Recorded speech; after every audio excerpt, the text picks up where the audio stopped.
Dobar den, почитувани наши гледачи, следачи на програмата Во Фокус со Силвана Павловска, која што се емитува од Мелбурн, Австралија. Денес, во делот што е посветен на мислења, би сакале да споделиме едно мислење на нашиот ценет и почитуван Ефтим Клетников. Нешто што излезе во јавноста на 1 ноември оваа година, и насловот е новата златна книга на македонскиот идентитет. Бранислав Светозаревич, Македонци, милениумски сведоштва за идентитетското име. За едно смачкано племе, во заграда Конески, какво што е македонското, е важен и секој еден стих, нота, фрагмент од фреска или керамида од црква. Секој знак што потоа станува архетип. Секој знак што потоа станува архетип, а камоли книга како скапоцен храм на идентитетското благо. Има многу такви книги на нашиот идентитет, меѓу кои јас, вели Ефтим Клетников, ја вбројувам и книгата на Бранислав Светозаревич. Македонци, милениумски сведоштва за идентитетското име. Но, за да дојдеме до неа, јас ќе ја изнесам мојата лична збита антологија на таквите книги, вели Клетников. За прва во неа ја ставам, нескромно ли, Библијата преведена на старомакедонски, како што мисли и Андре Вајан, на светите солунски браќа Кирил и Методи. Зошто? Затоа што таа далеку пред Мисирков и Конески е првата гениална кодификација на нашиот јазик. Направена со брилијантниот превод на најважното религиозно, антрополошко и културолошко дело воопшто на западната цивилизација.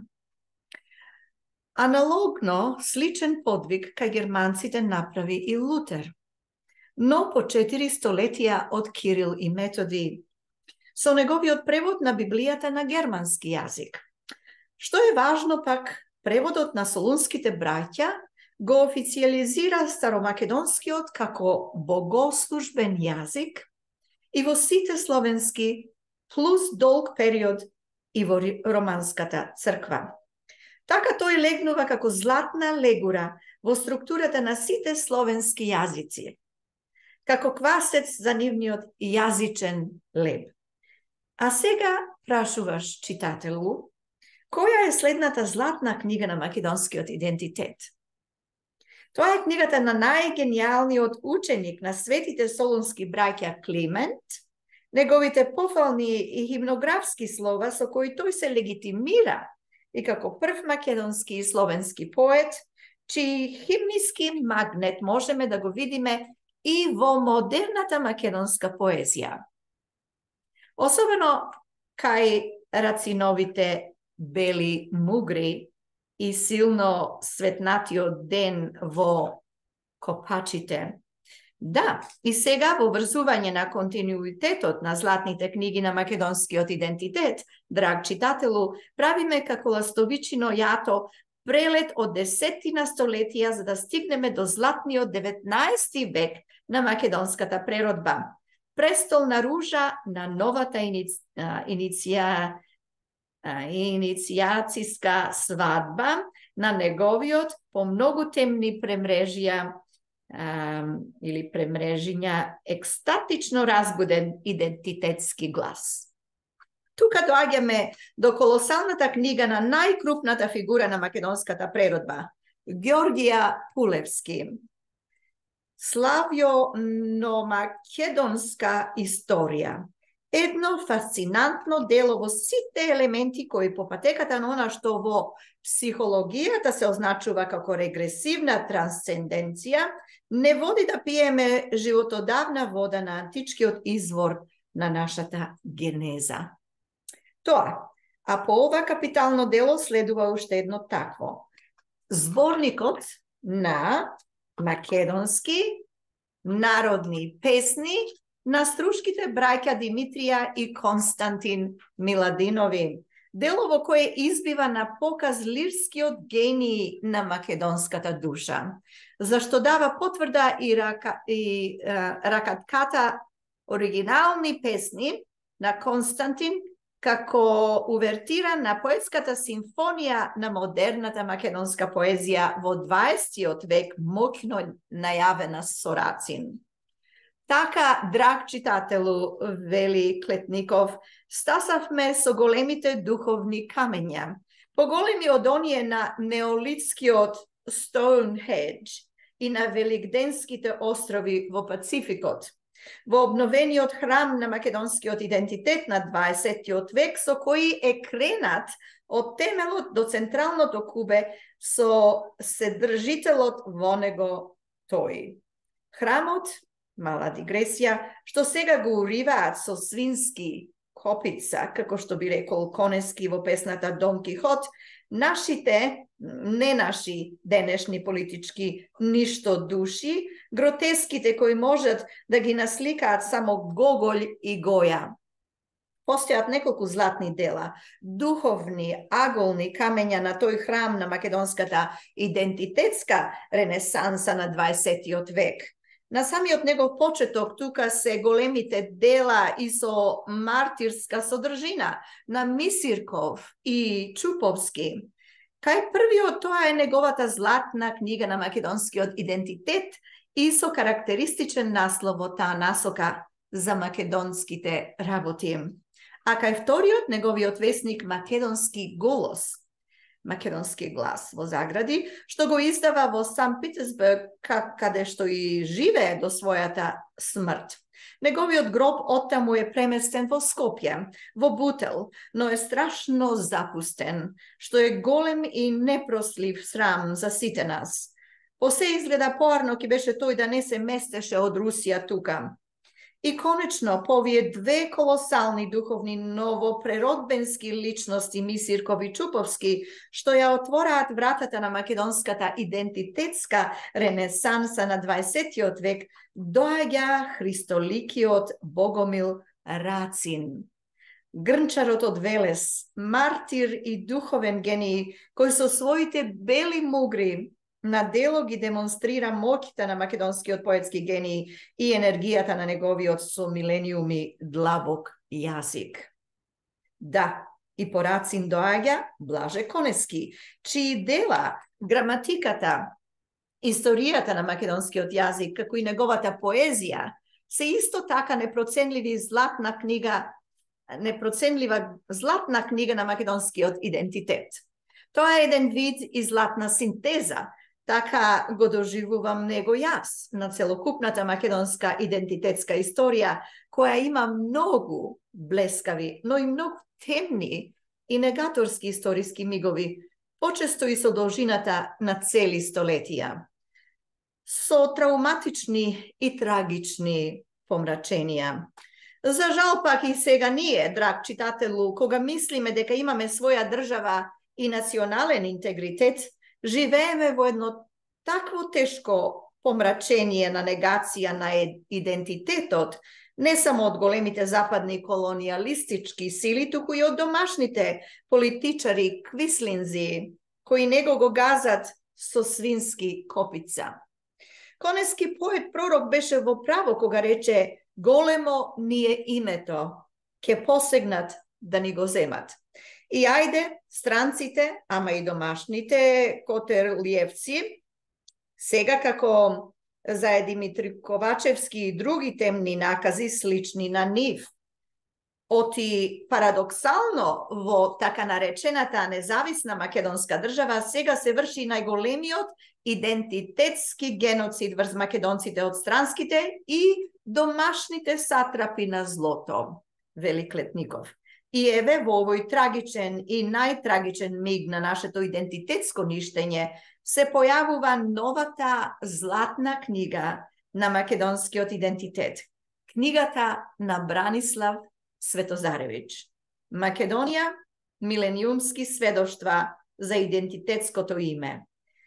Јас го имам незиното второ издание, а гледам сега излегла и на англиски јазик, па ќе може да стигне на важни места кај нашите уривачи на идентитетот, странските амбасадори на големите европски сили, кои не го измениле мрачниот однос кон нас од 1913 година до денес. Ке стигне и во сите поважни центри на западната сега евроамериканска цивилизација, што ни ја донесе нивната, во наводници, демократска гилотина во Преспа 2018, да ни ја одсече со еден потег од Господ подарената од никој друг идентитетска глава. Безбожничка цивилизација. И што е книгата? Чисто злато на Бранислав Светозаревич, драг читателу. Таа е како галички вез густ текст од стотици и илјадници сведоштва со Божји царски печат на автентичниот македонски идентитет. Почнувајќи од 7-8 век пред нашата ера, низ долгиот милениумски тек на столетијата, па се до денес.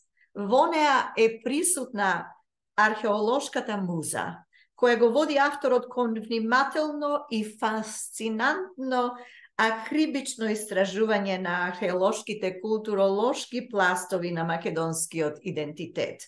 И неговата потрага тука е апсолутно успешна, поуспешна и од онаа на митскиот Јасон во потрага по златното руно на човековата бесмртност. И за разлика од Јасон, Бранислав Светозаревич го пронаоѓа златното руно на македонскиот идентитет, толку многу оспоруван од разни странски и домашни сеништа денес. А тоа златно руно, драг читателу, е името. Големото име, за кое вели Конески, големото скапоцено златно руно, кон кое подале грабежливи раце не само балканските наши околни хиени, туку и целиот Вашингтон, бриселски запад. Нешто што е колку страшно, исто толку може би и повеќе и фасцинантно за нас, за нашата анализа на овој феномен, кој е во еден добар дел во отсуство на нашата екстаза, драг читателу, извонредно научно, акрибично, со студена глава, во наводници е студена глава, ја извел Светозаревич. Како на дланка пред читателот тече во стил на меандра и понорница од столетие до столетие, од премреже до премреже, обстојбата на македонското име како архетип, како стожерен столб на целокупниот македонски идентитет низ времето право во вечноста, која имено токму поради него никој не може да им ја одземе на македонците. Тоа, ова е премал простор за да можеме нешто повеќе да кажеме за книгата на Бранислав Светозаревич, драг читателу, која ние и во насловот на нашата колумна ја дефиниравме како нова златна книга на нашиот идентитет. Вели Ефтим Клетников. Мислам целосно заслужено. Приказната во неа во еден континуален тек на историјата и судбината на името е раскажана во стилот на Шехерезада, без запир, а се со цел, како што го кажа тоа и Иво Андрич на церемонијата на примањето на Нобеловата награда во Стокхолм, да се избегне мечот на крвникот Шахријар. Да, ама ние, за жал, не го избегнавме него, драг читателу, не заклаа во една темна обредна свеченост на темната цивилизација во Преспа на 17 јуни 2018 година. Тогаш, наместо на свадба, македонските свадбарски ружи беа однесени во мртовечница и на закоп. Финито. Крај, драг читателу. Извини, ама му се извинувам и на Бранислав. Оти само што ја допревме неговата златна книга, ја завршуваме нашата денешна колумна. Во друга пригода повеќе за неа. Вреди, може би и по повод вториот том што го готви авторот и со помош на македонците од диаспората, кои се по-македонци од нас, туку спикани во глувчева дупка на равнодушноста и стравот. Македонците кои му испраќаат илјадници сведоштва на Светозаревиќ за неуништливото македонско име идентитет. Тоа беше колумната на Евтим Клетников, која што излезе во Нова Македонија на 1 ноември 2023, насловена Новата златна книга на македонскиот идентитет. Бранислав Светозаревиќ, насловот на книгата е Македонци милениумски сведоштва за идентитетското име. Исто така имаме еден додатен дел во кој вели друго лице го изјаснува своето мислење и ни кажува дека наскоро многу брзо Европарламентот ќе биде полн со англиската верзија на книгата Macedonians, The Genesis of the Ethnic Name Through the Millennia на Светозаревиќ. Имено околу 150 европратеници ќе ја добијат книгата лично во нивниот кабинет со појаснување за што се работи. Слично ќе се случи и со конгресмените и сенаторите во Вашингтон, Соединетите Американски држави, до крајот на оваа година. Покрај нив, истата книга ќе биде дистрибуирана на неколку или на околу 500 универзитетски библиотеки низ светот. Особено ќе се посвети вниманието на библиотеките на факултетите по историја. Толку можеме со нашиот ентузијазам, без еден денар помош од државата или институциите. Чувствувам потреба да се заблагодарам на неколкуте луѓе кои стојат зад оваа благодарна или благородна, родолюбива и патриотска иницијатива. ПС во меѓувреме споменатата книга ја добиваат странските амбасади во Македонија. Ова известување ни од самиот автор на книгата, Бранислав Светозаревиќ, и од неговите соработници ентузијасти. Ако досега не сте ги гледале емисиите на ТВ каналот Алфа, вечерното шоу на Богдан, јас биве потикнала да ги следите, посебно оние со кои што Богдан или во кои што Богдан разговара со Бранислав Светозаревиќ баш за оваа тема, баш за неговата книга. Тоа не е една епизода, тоа се неколку епизоди, затоа што во тие разговори во кои што се зборува, се разбира за книгата, меѓутоа се зборува и за многу други нешта поврзани со самата книга. Се даваат појаснувања и додатни информации. Така да тие емисии се снимени и можете да ги најдите на YouTube каналот. Секако дека јас ги следам и сум воодушевена од истите што се водат со Бранислав Светозаревиќ. Ето толку од мене денес. Сабота, 4 ноември 2023 година. Ви благодарам за вашето внимание. Се надевам дека ќе ми се придружите следниот пат. Ви посакувам пријатен викенд и се слушаме другиот пат. Довидување.